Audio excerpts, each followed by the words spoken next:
Hi అండి. అందరికీ నమస్కారం. Welcome to my channel. ఈ వీడియోలో ఏపీ ప్రభుత్వ ఉద్యోగ పెన్షనర్లకు పీఆర్సీ, ఐఆర్‌పై క్లారిటీ, క్యాబినెట్ సమావేశంలో చర్చ.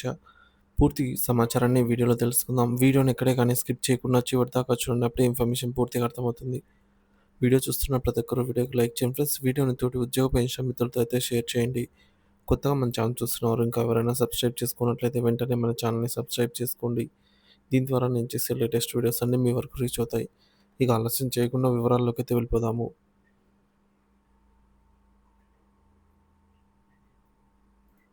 ఫ్రెండ్స్, ఇక విషయానికి వచ్చినట్లయితే రాష్ట్రంలోని ఉద్యోగ ఉపాధ్యాయ పెన్షనర్ల సంఘాలు 12వ వేతన కమిషన్ 12 పీఆర్సీని వెంటనే నియమించాలి చైర్మన్ అని, అలాగే మధ్యంతర భృతిని ప్రకటించాలని డిమాండ్ చేస్తున్నారు.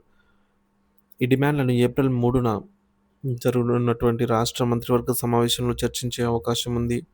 ఈ సమావేశంలో తీసుకునే నిర్ణయాలపై ఉద్యోగులు ఆసక్తిగా ఎదురుచూస్తున్నారు. 12 పీఆర్సీ ఏర్పాటు అవసరం. ఉద్యోగులు మరియు ఉపాధ్యాయులకు సంబంధించి 11వ పే రివిజన్ కమిషన్ గడువు 2023 జూలై 1 నాటికి ముగిసింది. కొత్తగా 12వ పీఆర్సీ నియామకంపై ఇప్పటి వరకు ప్రభుత్వం ఎలాంటి నిర్ణయం తీసుకోకపోవడంతో ఉద్యోగ సంఘాల్లో ఆందోళన వ్యక్తం చేస్తున్నాయి.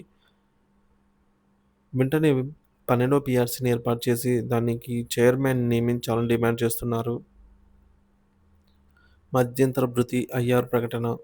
ఉద్యోగులు, ఉపాధ్యాయులు గత కొంతకాలంగా మధ్యంతర భృతి ప్రకటించాలని ప్రభుత్వాన్ని కోరుతున్నారు. పెరుగుతున్న ధరల నేపథ్యంలో ఉద్యోగుల జీవన ఖర్చు పెరిగిందని కనీసం 20-30% ఐఆర్ ప్రకటించాలని కోరుతున్నారు. పెండింగ్ బకాయిల చెల్లింపు.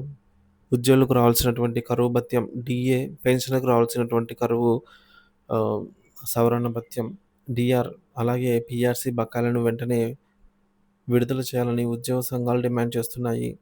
2023 జనవరి, జూలై డీఏలు ఇంకా 2024 సంబంధించండి.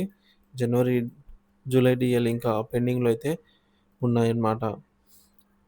సో, పెన్షనర్ల సమస్యలు. ఈ మేరకు పెన్షనర్లకు అదనపు పెన్షన్ మొత్తాలను పునరుద్ధరించాలని, 70 సంవత్సరాలు పైబడిన వారికి 10%, 75 సంవత్సరాలు పైబడిన వారికి 15% అదనపు పెన్షన్ ఇవ్వాలని పెన్షనర్ సంఘాలు కోరుతున్నాయి. ఆరోగ్య విధానం, ఈహెచ్ఎస్ సమస్యలు. ఎంప్లాయీస్ హెల్త్ స్కీమ్ ద్వారా వైద్యం పొందేందుకు ఉద్యోగులు తీవ్ర ఇబ్బందులు ఎదుర్కొంటున్నారు. ఆసుపత్రుల్లో కార్డు ద్వారా, ఈహెచ్ఎస్ కార్డు ద్వారా సేవలు అందించడానికి హాస్పిటల్స్ నిరాకరిస్తున్నాయని ఆరోపణలు ఉన్నాయి. మెడికల్ రియంబర్స్‌మెంట్ విధానాన్ని పునరుద్ధరించాలని డిమాండ్ చేస్తూ ఉన్నారు. ఉద్యోగ సంఘాల వినతి పత్రం. ఏపీ ఉద్యోగ ఉపాధ్యాయ సంఘాల జేఏసీ నాయకత్వం 12వ పీఆర్సీ, ఐఆర్, డీఏ బకాయిలపై రాష్ట్ర ప్రభుత్వం ప్రధాన కార్యదర్శి కె. విజయానంద్‌ను కలిసి వినతి పత్రాన్ని సమర్పించింది. ప్రభుత్వ హామీలు, అమలు పరిస్థితి.